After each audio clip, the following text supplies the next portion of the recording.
네, 오늘 우리가 함께 볼 하나님의 말씀은 민수기 31장 1절에서 12절까지의 말씀입니다.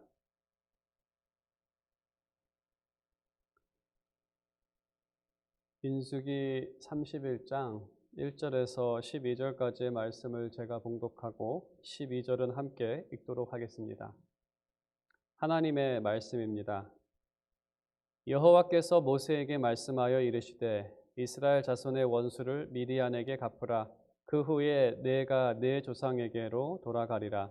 모세가 백성에게 말하여 이르되 너와 함께 있는 사람들 가운데서 전쟁에 나갈 사람들을 무장시키고 미디안을 치러 보내어 여호와의 원수를 갚되 이스라엘 모든 지파에게 각 지파에서 1000명씩을 전쟁에 보낼지니라 하매 각 지파에서 1000명씩 이스라엘 100만 명 중에서 12,000명을 택하여 무장을 시킨지라.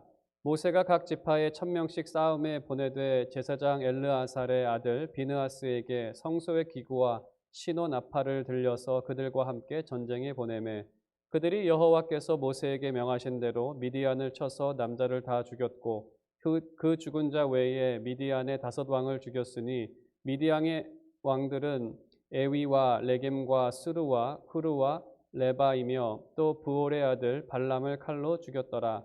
이스라엘 자손이 미디안의 부녀들과 그들의 아이들을 사로잡고 그들의 가축과 양떼와 재물을 다 탈취하고 그들이 거처하는 성읍들과 촌락을 다 불사르고 탈취한 것, 노력한 것, 사람과 짐승을 다 빼앗느니라. 함께 읽겠습니다. 그들이 사로잡은 자와 노력한 것과 탈취한 것을 가지고 여리고 맞은편 요단강가 모압 평지의 진영에 이르러 모세와 제사장 엘르아살과 이스라엘 자손의 회중에게로 나아오니라. 아멘. 네, 오늘은 본문의 내용을 가지고 모든 전쟁을 끝내는 전쟁이라는 제목으로 하나님의 말씀 증거하도록 하겠습니다. 오늘 정한 이 제목, 모든 전쟁을 다 끝내는 전쟁이라는 말은 1차 대전 때 조지 웰이라는 작가가 한 말입니다. 1차 세계대전을 가르쳐서 모든 전쟁을 다 끝내는 전쟁이라는 이름을 붙였습니다. 하지만 1차 세계대전이 끝났을 때에 모든 전쟁이 다 끝나지는 않았습니다. 2차 세계대전이 있었고 그 후에도 한국전 외 세계 이곳저곳에서는 분쟁과 전쟁이 끝나지 않았습니다. 끝나지 않은 원인을 다양하게 이야기를 합니다. 처음에는 극우주의, 인종주의, 공산주의, 독재자, 지금 이슬람 국가, 아이시스라고 하는 이슬람 국가 등 다양한 사상들과 부류들이 등장했었고 사람들이 늘 생각하는 것은 이러한 것들이 없어지면 전쟁도 없어지고 또 국가 안에 있는 분쟁들이 다 없어질 것이다라고 생각을 합니다. 하지만 아무리 사람들이 그러한 사상들을 없애고 그러한 단체들을 없앤다 하더라도 여전히 지금까지도 전쟁과 분쟁은 끝나지 않고 있습니다. 그것은 모든 인간에게 더 근본적인 문제가 있기 때문에 그렇습니다. 그것은 바로 성경에서 지적하고 있는 죄입니다. 죄가 있는 동안에는 전쟁도 분쟁도 끝나지 않을 것입니다. 어떠한 사상이나 체제가 무너진다고 하면 또 어떠한 사상과 체제는 다시 일어날 것이고 또 그것은 세계 사회를 어지럽히는 그러한 중심에 서게 될 것이기 때문입니다. 그래서 하나님께서는 새로운 나라를 세우시겠다고 인류를 위해 새로운 나라를 세우시겠다라고 말씀하셨습니다. 그것이 성경의 내용입니다. 그것을 성경에서는 하나님의 나라라고 말하기도 하고 천국이라고 불리기도 하는데 그 나라의 특징은 모든 전쟁과 분쟁이 끝나고 참된 평안을 누릴 수 있는 곳으로 그렇게 묘사하고 있습니다. 이 나라는 구약에서 하나님께서 약속하셨고 예수 그리스도를 통해 신약 시대에 완성되었으며 지금은 그 나라가 나타나기를 기다리고 있습니다. 주기도문도 그 나라가 이 땅 가운데 이루어지는 것, 주님께서 우리에게 구하시는 기도의 제목도 그 나라와 의를 구하는 것, 그 나라를 찾고 두드리고 또 구하라는 그러한 말씀을 우리에게 하셨습니다. 성경의 주제는 이 나라를 오신 예수 그리스도에 집중되어 있습니다. 이제 오늘 본문은, 우리가 함께 읽은 이 본문은 이 나라가 어떻게 세워지는지를 알려주고 있습니다. 예표라고 할 수 있고 모델이라고도 할 수 있습니다. 그런 본문을 통해 하나님께서 세우고자 하시는 그 나라가 어떻게 세워지는지 여러분과 함께 살펴보기를 원합니다. 2절에 기록된 것처럼 모세에게 마지막으로 주어진 사명은 미디안과의 전쟁입니다. 그리고 모세는 조상에게로 돌아가게 될 것입니다. 마지막 사명입니다. 모세가 이스라엘에게 했던 첫 번째 사역은 애굽과의 전쟁이었고 그것이 시작이었습니다. 그 전쟁에서 승리를 얻었고 이스라엘의 구원의 시작이 되었습니다. 이제 마지막 전쟁은 그 구원의 완성이 될 것입니다. 당연히 모든 것은 예표로 보여주신 모습입니다. 2절과 3절에 기록된 것처럼 그 최후 전쟁의 원수는 미디안입니다. 그럼 미디안이 어떠한 사람인가를 알아야 이 전쟁의 의미를 우리가 파악할 수 있을 것 같습니다. 미디안이라고 한다면 미디안 지역에 살고 있었던 여러 종족의 사람들을 다 통합해서 미디안 사람이라고 합니다. 그 미디안 사람 중에는 이스마엘 사람들도 있고 모압 사람들도 있고 다양한 사람들이 있습니다. 이것을 통틀어서 미디안 사람들이라고 합니다. 본문에서 말하는 이 미디안 사람들은 모압 왕을 중심으로 동맹했던 미디안 지역의 사람들, 그러니까 왕이라고 할 수도 있고 또 추장이라고 할 수도 있고 아무튼 그 사람들의 지도자들입니다. 지도자들의 연합이죠. 모압 왕을 중심으로 그들이 동맹을 했습니다. 그들은 발람을 고용해서 이스라엘을 죽이려고 했습니다. 8절에 이 발람이 미디안 지도자들과 함께 죽었다고 언급하는 것은 이 전쟁이 이스라엘을 죽이려고 했던 악행에 대한 심판인 것을 우리에게 암시하고 있는 것입니다. 우리가 지난달에 살펴본 것처럼 22장에 또 이 미디안은 이 발람을 고용해서 이스라엘을 저주하고 죽이려고 했습니다. 하지만 하나님의 역사로 인해서 발람은 이스라엘을 저주하지 못하고 대신에 이스라엘을 축복합니다. 이 과정에서 발람이 알게 된 것은 이스라엘을 향한 하나님의 확고한 마음을 알게 되었습니다. 그 어떠한 것도 그 하나님을 그 마음을 그들로부터 돌이킬 수 없다는 것을 발람이 확인하게 됩니다. 그래서 전략을 바꿉니다. 이스라엘을 스스로 하나님으로부터 떠나게 만드는 겁니다. 하나님을 백날 붙잡고 이스라엘하고 좀 떨어지라고 아무리 제사를 드리고 우리가 더 좋지 않냐고 아무리 잘 보이려고 해도 이스라엘을 향한 하나님의 마음은 확고합니다. 그래서 바꾼 전략은 그럼 이스라엘을 떼내자. 그래서 모압 여자들을 동원해서 이스라엘을 유혹하기 시작을 합니다. 그리고 이스라엘은 여호와 하나님을 버리고 바알을 섬기는, 스스로 떨어져 나가는 그러한 일을 벌입니다. 그렇게 해서 하나님과 이스라엘의 관계가 끊기면 이스라엘은 더 이상 보호를 받지 못할 것이고 그리고 발람과 이 미디안 사람들은 이스라엘을 쳐 죽일 수 있게 됩니다. 미디안은 이런 식으로 이스라엘을 죽이려고 했습니다. 하나님과 이스라엘의 관계를 끊으려고 했습니다. 그래서 그들은 하나님과 이스라엘의 원수가 된 것입니다. 하나님께서 미디안 전쟁을 명령하시고 그들을 위하여 싸우시는 것은 하나님께서 이스라엘과 언약을 맺으셨기 때문에 그 언약의 내용은 하나님은 그들의 하나님이 되고 그들은 나의 백성이 될 것이다. 그 관계를 끊어뜨려 하나님께서 사랑하시는 백성을 죽음으로 몰고 가는 그들을 심판하신 것은 이 언약의 내용 안에 하나님께서 당연히 신실하게 하셔야 하는 그러한 일입니다. 우리가 이 사건을 좀 넓은 의미에서 생각해 본다면 이 말씀은 이 인류와 하나님의 관계, 그 인류에 대한 약속을 상기하는 그러한 내용입니다. 창세기 3장을 보게 되면 하나님께서 인간을 창조하시고 또 그 인간과 좋은 관계 가운데 있었는데 그 관계를 끊어버리려는 원수가 등장을 합니다. 하나님과 인간이 만나는 에덴 동산에 사탄이 등장을 하는데 사탄의 목표는 한 가지입니다. 인간과 하나님의 관계를 끊는 것입니다. 당연히 하나님은 아무리 말해도 움직이는 분이 아니기 때문에 사탄은 이브에게 다가가서 하나님에 대해 이간질을 합니다. 그 내용 창세기 3장 1절에 보게 되면 사탄이 인간에게 했던 첫 번째 말은 하나님이 참으로 너희에게 동산 모든 나무의 열매를 먹지 말라 하시더냐.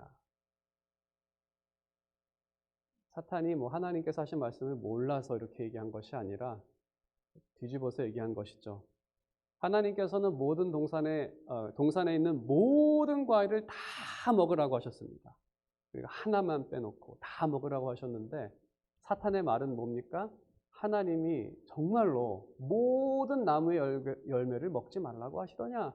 하나도 먹지 말라고 하더냐? 심각하게 얘기를 하면 이러한 의미죠. 하나님은 인색한 사람이다. 너희들한테 좋은 거 하나도 주는 분이 아니다라는 말입니다.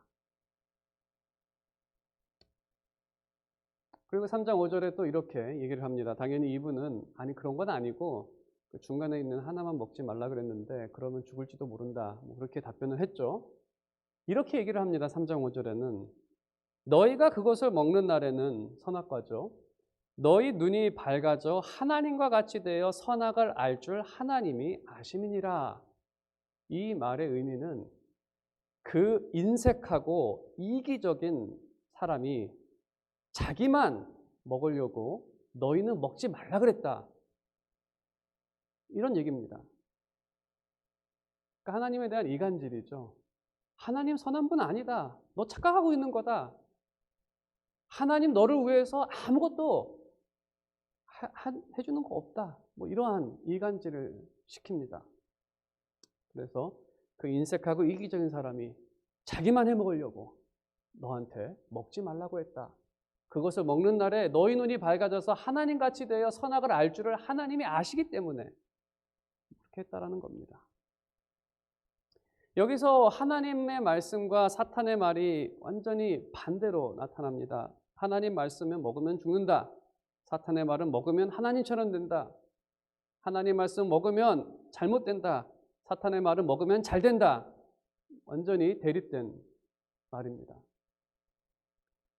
그런 사람은 어떤 말을 택했습니까? 여러분이 창세기를 잘 알기 때문에 사람의 욕심은 유혹에 이끌려 사탄의 말에 순종하게 됩니다. 사람은 하나님과의 관계를 끊고 사탄의 편에 서게 됩니다. 하나님의 원수인 사탄의 편에 있기에 인간도 하나님의 원수가 되고 말았습니다. 두 나라가 싸우다가 아군에 있었던 내 편의 한 사람이 저 적군에게로 가서 적군 편에 선다면 그 사람은 그때부터는 아무리 전에는 아군이었다 하더라도 그 사람은 원수가 되는 그러한 일이 벌어진 겁니다.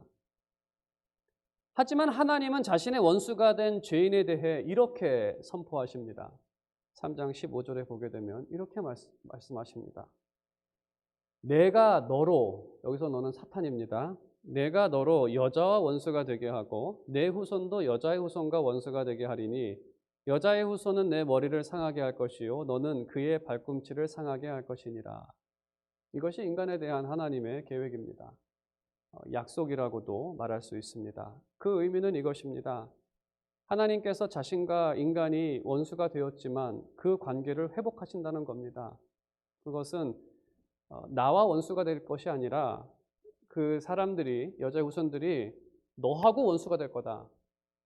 네 편에 지금 있지만 내가 그 사람을 내 편으로 만들 거고 그때가 되면 인간은 사탄하고 원수가 되게 만들 거라고 지금 말씀하고 계시는 겁니다. 당연히 예수 그리스도를 통해서 완성되었지만 이 말씀에서의 원수는 그러한 의미가 담겨져 있습니다. 내가 그들과 관계를 회복할 것이고 그리고 그들은 사탄 너하고 원수가 될 것이다. 나는 그들의 하나님이 될 것이고 그들은 나의 백성이 될 것이고 사탄이 나의 백성을 상하게 할 것이지만 최후 승리는 내 백성이 얻게 될 것이다. 이 회복의 모습을 구약에서는 이스라엘로 보여주셨고 또 그 모습은 장차 일에 대한 예표입니다. 그럼 오늘 이 관계 회복이 먼저 어떻게 민수기에 나타나는지 조금 더 살펴보도록 하겠습니다. 민수기에서 이스라엘은 유혹에 빠져 바알에 가담하게 됩니다. 바알 편에 서게 됩니다. 하나님과 백성의 관계는 깨졌습니다. 그리고 하나님께서 회복의 방법을 말씀하십니다. 지난번에 설교했던 내용이라서 이렇게 깊게는 말씀드리지 않겠습니다. 하나님께서 회복의 말씀을 말씀하셨지만 그것에 대해서 나서는 사람은 한 사람도 없었습니다. 이 상황에서 일어난 사람은 오늘 6절에 언급된 바로 비느하스였습니다. 비느하스가 하나님 말씀에 순종함으로써 이스라엘에 대한 그 진노를 가라앉히게 됐습니다. 이스라엘의 악행은 공의로운 하나님의 진노를 샀으며 이스라엘의 악행은 그들의 그 관계가 깨어졌지만 비느하스의 순종으로 하나님의 진노가 그치고 이스라엘과 하나님의 관계가 회복이 되었습니다. 하나님의 감정을 인간의 감정처럼 높아졌다 낮아졌다고 표현하는 이유는 이 순종과 불순종의 결과를 우리에게 알기 쉽게 보여주기 위해서 성경이 그렇게 기록하고 있는 것입니다. 하나님의 감정은 인간의 감정과는 다릅니다. 성경의 기록은 우리가 이해할 수 있는 수준에서 기록되었기 때문에 하나님께서 스스로 낮춰서 마치 이것 때문에 화를 냈다가 달래졌다가 이렇게 표현되고 있지만 사실 이것은 우리에게 스스로를 낮춰서 우리가 이해할 수 있도록 전달하시는 내용입니다. 핵심은 이것입니다. 비느하스의 순종으로 하나님과 이스라엘의 관계가 회복되었다는 것입니다. 그리고 이 비느하스로 인해서 하나님께서는 이스라엘에게 자신의 얼굴을 비추시고 축복하십니다.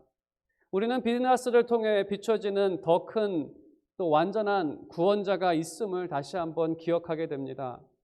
인간은 죄를 범하여 그 악행으로 인해서 하나님의 관계가 끊어졌었습니다.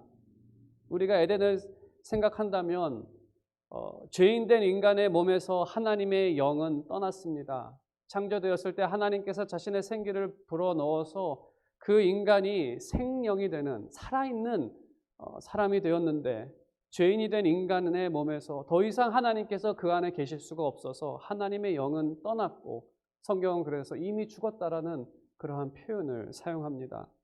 그리고 죄인이 된 인간은 하나님의 거룩한 가운데 있을 수가 없기 때문에 하나님의 임재를 떠나 에덴에서 쫓겨나게 됩니다. 하나님 그 사탄의 계략은 그렇게 하나님과 인간을 떨어뜨리는 것에 성공하고 마는 하지만 예수 그리스도께서 순종하셨을 때 한 사람의 순종으로 하나님께서 그 백성을 향한 진노를 가라앉히셨고 그의 얼굴을 그리스도를 통하여 그의 얼굴을 자신의 백성들에게 향하시며 그들을 축복하십니다. 예수 그리스도의 십자가는 죄인을 거룩하게 만들었습니다. 그리고 하나님의 진노를 가라앉히셨습니다. 그 결과 하나님과 백성의 관계는 주 안에 있는 그 믿는 사람의 관계가 회복이 되었습니다. 떠났던 하나님의 영은 그리스도 안에 있는 자들의 마음으로 돌아오게 됩니다. 그리고 우리 믿는 사람들은 주님으로 인해서 하나님의 임재 안에 살아가게 됩니다. 우리는 그리스도 안에서 하나님과 우리의 관계가 다시 한번 회복되었고 이제는 우리가 그 안에서 하나님을 나의 아버지라고 부를 수 있는 특권이 주어지는 더 이상 하나님의 원수가 아니라 하나님과 친한 사람이 됐고 또 그래서 성경은 우리를 하나님의 친구라고까지 부르는 그것은 친한 사람이 됐다는 정말 참된 친구로서 정말 목숨까지 내놓는 그러한 관계가 됐다라는 하나님은 정말 목숨을 내놓으셨고 심지어 그것에 화답한 많은 믿음의 사람들은 자신의 목숨을 내놓는 그러한 친한 사람이 되는 이제 하나님의 원수이고 우리를 죄와 사망으로 몰고 갔던 사탄이 우리의 원수가 되게 된 것입니다. 정말 그리스도 안에서 여자의 후손과 주님의 아들들과 사탄이 이제 원수가 되었습니다.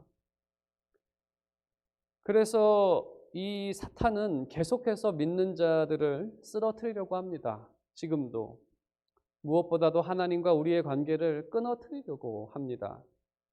그래서 신앙생활은 영적 전쟁의 연속이라고 말합니다. 성경에서 말하는 영적 전쟁이라는 것은 요한 1서에 잘 요약이 되어 있는데 그것은 바로 거짓과 진리의 싸움입니다. 이것은 사탄, 적그리스도, 거짓 선지자 다 한 패거리들인데 그 여전히 거짓을 얘기하는 창세기 3장에서부터 지금까지 우리한테 거짓을 얘기하는 그 부류와 또 진리이신 하나님 말씀의 싸움입니다. 그 사이에서 이것은 하나님을 믿을 것이냐 믿지 않을 것이냐라는 신앙과 불신앙의 싸움이고 또 요한 1서에서는 그것을 믿기 때문에 말씀에 순종할 것이냐 순종하지 아니할 것이냐 이것의 싸움이라고 요한 1서는 영적 전쟁을 그렇게 표현하고 있습니다. 하지만 오늘 본문에서 우리에게 말씀하시는 것은 최종 승리는 하나님께서 정하신 것처럼 하나님의 백성이 얻게 될 거라는 것입니다. 그럼 우리는 이러한 의문이 좀 발생합니다. 우리의 현재의 신앙생활과 삶을 보게 되면 여전히 하나님 말씀보다 세상의 소리에 귀를 더 기울일 때가 많습니다. 그리고 하나님과 그의 말씀을 믿지 못해 불순종할 때도 많습니다. 이렇게 살아가는 것보다 저렇게 살아가는 것이 더 좋은 것 같은데 또 실질적으로 그렇게 살아가는 교회의 방침을 정하거나 또 중요한 일들을 정할 때 해도 하나님의 말씀이나 또 그것을 통해 지혜를 얻고자 기도를 하거나 그 신중한 가운데에서 이것이 나에게 미치는 신앙적으로 어떠한 영향을 미치는 것에 대한 아무런 고려도 없이 그저 세상의 소리를 듣고 세상의 그 소리를 믿고 그 세상에 반응하여 살아가는 그러한 모습이 너무나 많이 비춰지는데 어떻게 우리가 최종 승리를 얻을 수 있을까를 질문하게 됩니다. 본문에서 제시하는 답을 생각해 보겠습니다. 6절에 보게 되면 그들이 전쟁에 나아갈 때 비느하스는 두 가지를 가지고 나갑니다. 6절에 보게 되면 성소기구와 나팔을 가지고 나갑니다. 여기서 성소의 기구라는 것은 성소 안에 있는 어떤 기구를 말하는지 정확하게 알 수는 없습니다. 그 여호수아서에서 여리고 전쟁 12절에도 여리고라는 지명을 잠깐 언급하고 있기는 한데 그때에는 여호와의 궤를 들고 나갔습니다. 성전 안에 있는 그 성전 기구 중에 여호와의 궤를 들고 나갔는데 뭐 이 전쟁에서는 어떤 성소 기구를 갖고 나갔는지는 알 수는 없지만 확실한 것은 하나님을 상징하는 것이고 하나님께서 싸우신다는 것을 의미하는 것입니다.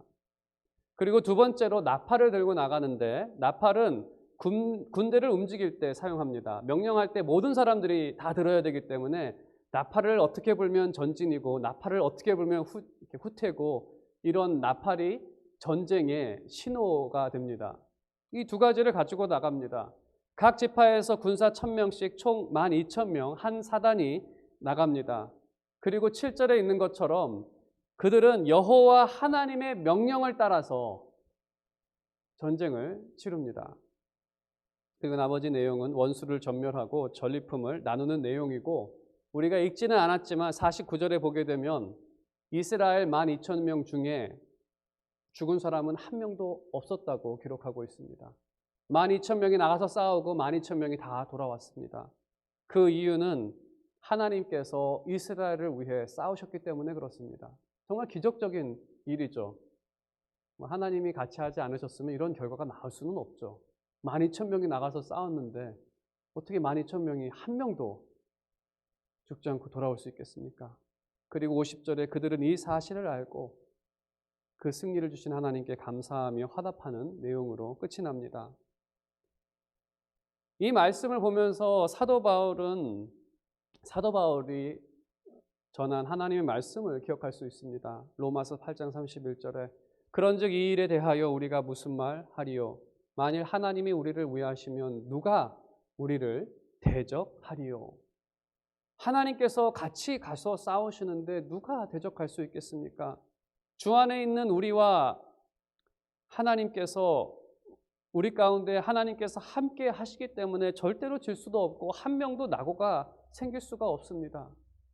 오늘도 하나님께서는 나팔소리가 군사를 움직였듯이 하나님의 말씀이 나팔소리가 되어 선포될 때 백성의 마음들이 움직입니다. 성령은 말씀으로 우리의 마음을 뛰게 합니다. 말씀을 들을 때 우리 마음이 막 열정이 생기고 하나님을 향하게 만들고 하나님 말씀으로 살고자 하는 그 마음을 우리 가운데 주셔서 우리를 이끌어서 그 승리로 이끄십니다. 왜냐하면 우리 마음 가운데 성령이 있고 성령께서 이 말씀을 통해서 우리 심령 가운데 주실 때에 우리 마음 가운데 하나님께서 우리를 이끄시는 그 힘이 작용되고 발동되지 않았습니까? 그렇기 때문에 우리가 이곳에 있는 것 아닙니까? 하나님께서 말씀으로 지금까지 우리를 이끌어 주셨기 때문에 이 코로나라는 상황 가운데에서도 우리가 낙심치 않고 견디고 믿음으로 전진하는 것은 하나님께서 나팔 불어서 선포하셨고 성령께서 여러분의 마음을 움직여 전진케 하셨기 때문에 철로역정에서는 이러한 광경이 있습니다. 벽난로가 하나가 있는데 마귀는 열심히 물을 붓고 있고 옆에서 천사는 열심히 기름을 붓고 있습니다. 이것이 이제 신앙의 그 삶을 그 그림으로 보여주는, 정말 사탄은 우리를 유혹해서 맨날 그 불을 끌려고 열심히 노력을 하는데 옆에서 천사가 계속 기름을 붓고 있기 때문에 그 불은 절대로 꺼지지 않습니다. 사탄은 지속적으로 유혹을 합니다. 다양한 방법으로 유혹을 할 것입니다. 앞으로도 그렇게 할 것입니다. 하지만 주님은 성령으로 더 큰 은혜를 주십니다. 그것을 넘어설 수 있는 은혜를 우리에게 날마다 주시기 때문에 하나님은 여러분을 위하십니다. 그렇다면 누가 여러분을 대적할 수 있겠습니까? 이 세상의 그 어떤 것도 주 안에 있는 우리를 하나님과의 사랑에서 끊을 수 없습니다. 그래서 우리 이 팬데믹 기간 가운데 우리는 다양한 소리를 듣고 염려되는 일도 참 많아지지만 이러한 상황에서 우리는 주님의 말씀에 더 귀를 기울여야 합니다. 지혜의 영이신 성령 충만을 구하여 그 말씀의 의미를 깨닫고 또 그 충만하심을 받아 살아가는 그 성령 충만을 구해야 할 그러한 시기이기도 합니다. 우리가 그러한 삶을 산다면 더 이상 악인의 꾀를 쫓지 아니하고 하나님의 말씀을 주야로 묵상하며 기쁨으로 승리하며 형통 가운데 살아갈 수 있을 것입니다. 주님은 오늘도 말씀을 듣고 믿으라고 하십니다. 그리고 오늘 본문은 이제 마지막 날에 대해서 우리에게 한 가지 힌트를 주고 있습니다. 마지막 날이 되면 우리를 위협했던 죄와 죽음도 죽음을 맞이하게 될 것입니다.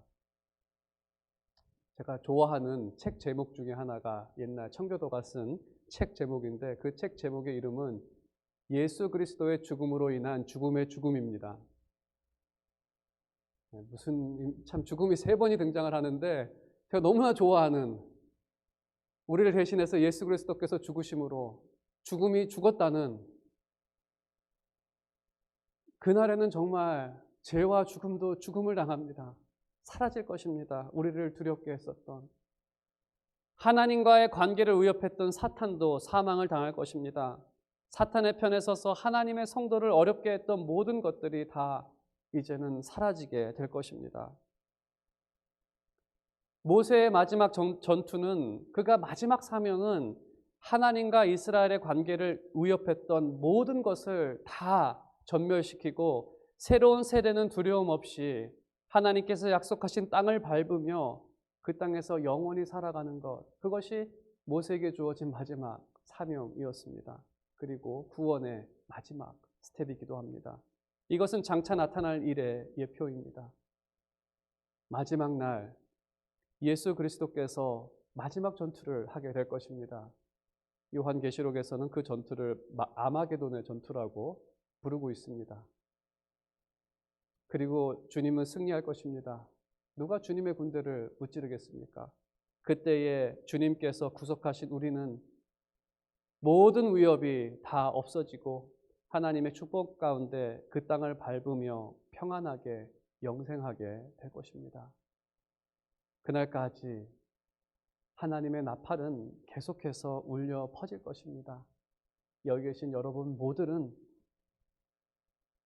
나팔처럼 울려 퍼지는 주님의 음성을 듣고 그 음성에 반응하며 정말 살아있는 소망 가운데 날마다 힘차게 전진하며 그때만 승리를 누리는 것이 아니라 이 땅에서도 승리를 맛보며 살아가는 그러한 여러분 모두가 되시기를 주님의 이름으로 축원드립니다.